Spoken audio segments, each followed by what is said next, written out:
ইসরায়েলের জন্য অস্ত্র বহন করার অভিযোগে ইতালির জেনোয়া বন্দরের শ্রমিকরা সৌদি আরবের একটি পণ্যবাহী জাহাজ আটকে দিয়েছে। বাহারি ইয়ানবু নামের জাহাজে এই ঘটনা ঘটে।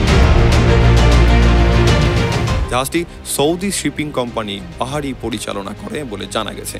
যুক্তরাষ্ট্রের বাল্টিমোর থেকে আসা এই জাহাজে ইতালির প্রতিরক্ষা ও শিল্প প্রতিষ্ঠান লিওনার্দো নির্মিত সামরিক সরঞ্জাম তোলার কথা ছিল।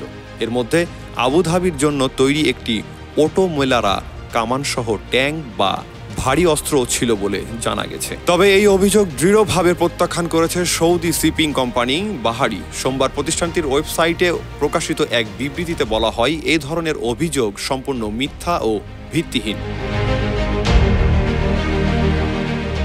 তারা জানায়, ফিলিস্তিনি প্রসঙ্গে সৌদি আরবের নীতির প্রতি এবং সব আন্তর্জাতিক ও স্থানীয় নীতিমালার প্রতি বাহারি সম্পূর্ণ প্রতিশ্রুতিবদ্ধ।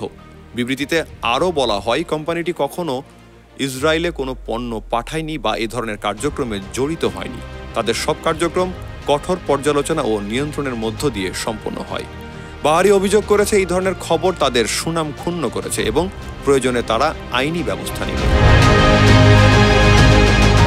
আসরাত মুস্তফা, নিউজ 21 ইন্টারন্যাশনাল ডেস্ক।